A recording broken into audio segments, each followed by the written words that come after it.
One of the most important shots of a film is the first. That first shot sets up the story. It creates the mood and introduces us to the world we're stepping into, or even its vast universe. Sometimes the first shot will be a clue to a puzzle film, or it will match almost exactly the final shot. But the thing about the first shot is that it's never the first. All right, let's see what you got, Fox.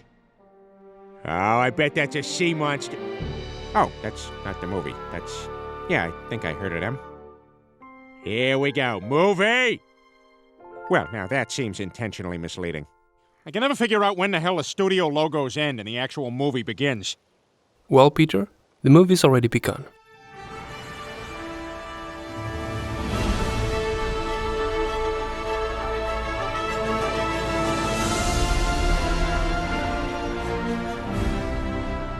The first shot of a film belongs to the production companies and distributors. If that might sound boring, you must remember that a great film company logo can set up a story, create a mood, introduce us to the world we're stepping into, or even its vast universe. Sometimes the company logo will be a clue to a puzzle film. You get the idea. If designing a logo was a recipe, you could easily work out the key ingredients by looking at the emblems that endure to this day and draw conclusions based on the characteristics they share. A good place to start is our own planet.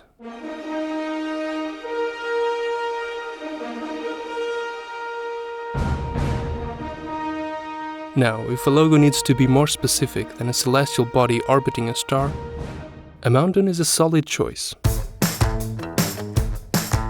And if you're feeling adventurous, you can add an extra spark with fireworks, or perhaps their natural counterpart, lightning. Animals lend their ferociousness to some of the most memorable company logos in film history. But not all animal logos were created equal. While Metro-Goldwyn-Mayer's Leo the Lion is still the king of the film logo jungle, Jesus. Other animal logos have failed to leave their mark. Elsewhere, there are winged horses, regular horses, tigers, donkeys, and just every sort of bird you can imagine. An olive branch goes so far as to include a fish, a bird, and a worm. One logo, 3 animals. More of his choice is the universal signifier for movie making, the classic film stock with sprocket holes. As you can hear, film stock can be accompanied to great effect by the whirring of a projector. Another film-specific element is the cogwheel.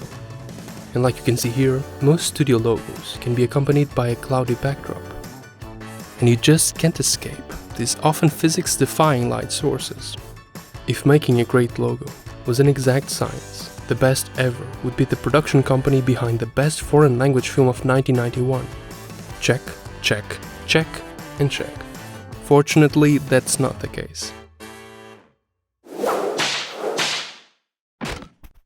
Memorable logos often come from outside-the-box thinking. And you can't get much further from the box than a middle-aged man accompanied by circus music, party hats, high heels, a thong, and a juggling toddler.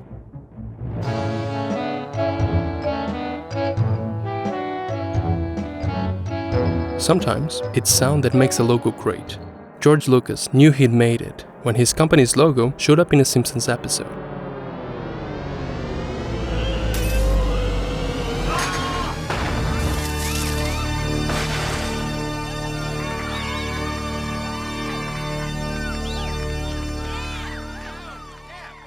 Turn it up!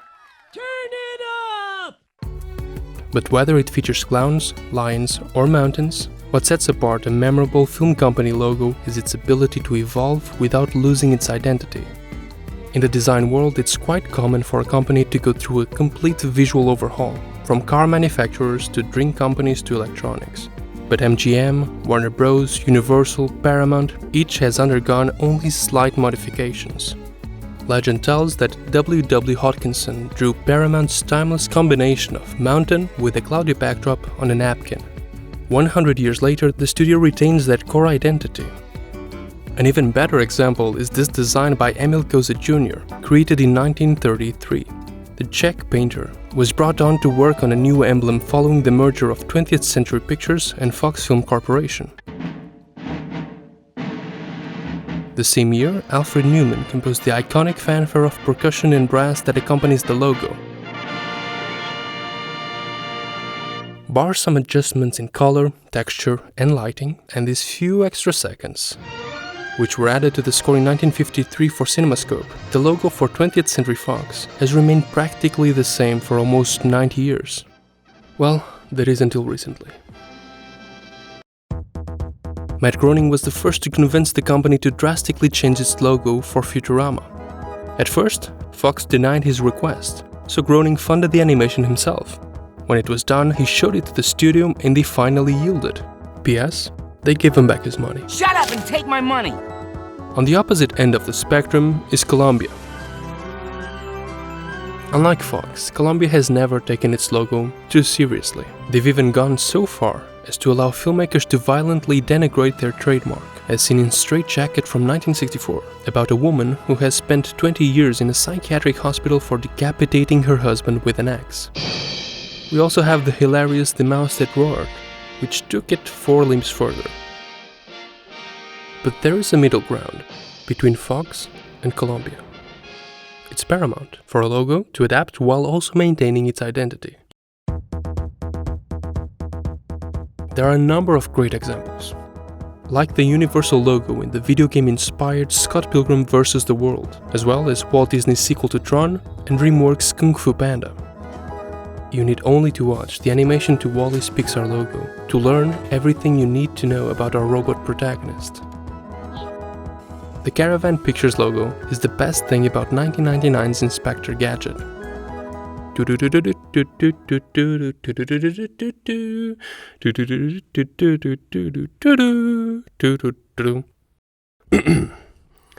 We can't forget the films which incorporate their production company logo within the fabric of the film, using them to smoothly segue from the credits into the beginning of the narrative. Earth that was could no longer sustain our numbers. We were so many. A great example is 2005's Serenity, as well as the balls to the wall match dissolve in Van Helsing.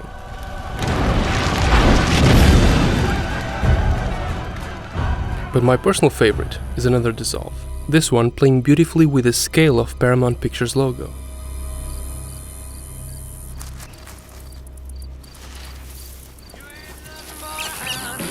We're getting off track. Let's focus. While it might be fun to marvel at these motifs, they can sometimes be distracting, too concerned with being legendary instead of just setting the tone for the screen gems you've sat down to watch. The company that best walks this tightrope is Warner Bros. Yet another company that seems to have gone crazy the past couple of weeks and is trying to destroy everything they built with this.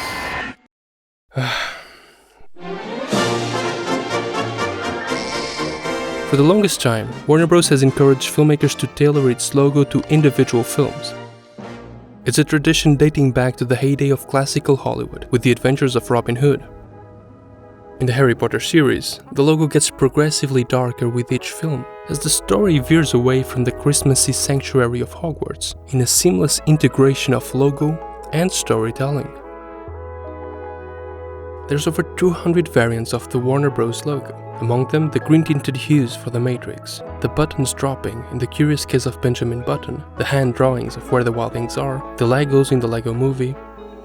Yet, for the most part, these playful iterations managed to keep the integrity of the original logo.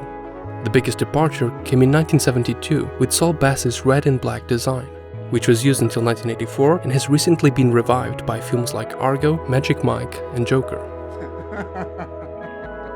This phenomenon is perhaps the key to why you remember certain logos and forget others. And it's not a new one. 1965's Those Magnificent Men in Their Flying Machines, a solid title, used 20th Century Fox's 1935 black and white logo. My guess as to why director Ken Hannigan, solid name, went with the 30-year-old logo is twofold. First, the obvious reason, to set up the film as a period piece, as in the 1970s set Zodiac with its 2 old-timey logos, or the period crime caper The Nice Guys. Now the second reason would explain why certain logos become ingrained in our minds. Nostalgia. When Steven Soderbergh was asked why the present-day Magic Mike opened with Saul Bass's design, he said, quote, "It gives me so much pleasure to see it, because I think Barry Lyndon, you know? You know what I mean? The logos that remain with us are the ones from our past. Those 10 or 20 seconds of film are burned into our memories at a young age. So if you tell me your favorite logos, I bet I can tell you your favorite films."